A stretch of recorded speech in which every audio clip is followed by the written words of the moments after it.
We're presenting a case, 42-year-old male who have a large pseudocyst of the body and tail after biliary pancreatitis 6 weeks earlier. The umbilical trocar permits the insertion of the laparoscope, a 10 millimeter 30 degrees. We see the impression of large pseudocysts pushing the stomach anteriorly and some dilated gastric veins in the greater curvature. We do a small incision close to the epigastrium for the insertion of the RED special trocars. These are the radial expanding dilators trocars, which permits the insertion of some instruments into the stomach. The device is checked, the distal balloon is checked prior to insertion of the device. The device has a needle at the tip, permits perforation through the down wall and then into the stomach after the stomach has been insufflated with air. Insufflation of the stomach is being performed either with the nasogastric tube, or we prefer the use of a gastroscope, which permits vision and dilatation of the stomach at the same time. Then the balloon is inflated, and the distal and proximal portion of this special trocar are being reapproximated.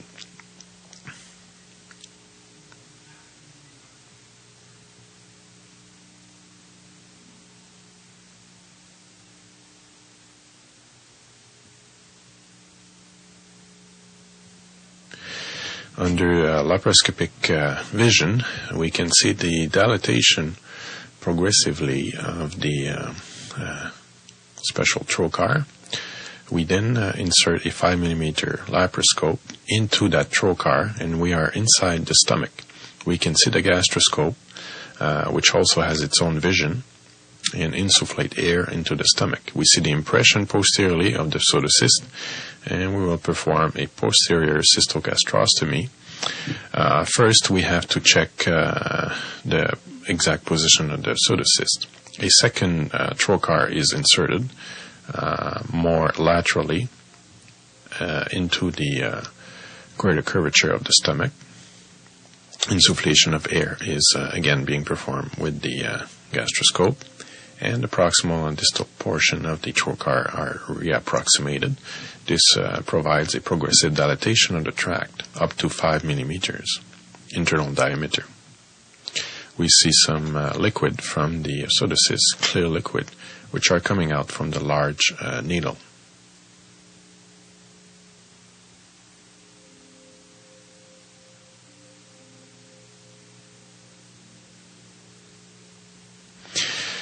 A hook cautery is being inserted through that trocar, and you see the view of the 5 millimeter laparoscope, which is into the stomach. Then, with a long needle, we perforate under vision and check for the exact position of the cystogastrostomy. Using the hook cautery, we perform a longitudinal cystogastrostomy,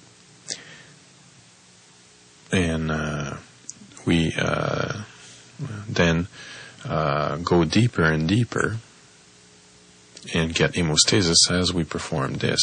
One of the major problems of this procedure is hemorrhage, and this can occur if there are dilated veins and some degree of portal hypertension between the cyst and the stomach wall. Some clear fluid is already seen emerging from the cyst, and this is aspirated. Some liquids are sent for cytology and culture. The gastroscope can aspirate the fluid that fills the most posterior and fundus part of the stomach. Now we aspirate the inside of the cyst, and we will inspect all the walls, especially posteriorly, where there is the presence of few clots, but also fibrin deposits from fat necrosis. Biopsies of this area can be performed if there is any suspicion that this could be a cystic tumor of the pancreas. Further, the gastroscope can also be inserted into the cyst for complete inspection of the walls of the cyst. Once an adequate, at least 4 centimeter cystogastrostomy has been performed and we're satisfied, the special trocars have to be removed, and the distal balloon can be retrieved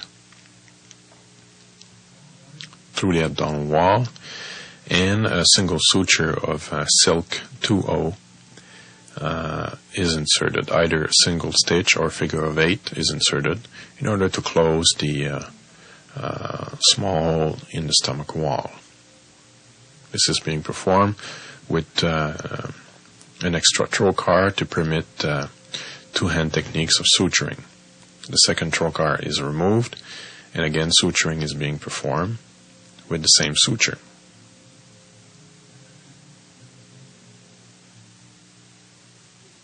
A nasogastric tube is left in place into the stomach for 24 hours, and liquids are starting on the second day. Patient can leave on the third or fourth day. We leave at Jackson Pratt drain close to the area for 24 hours. All wounds are closed with absorbable sutures.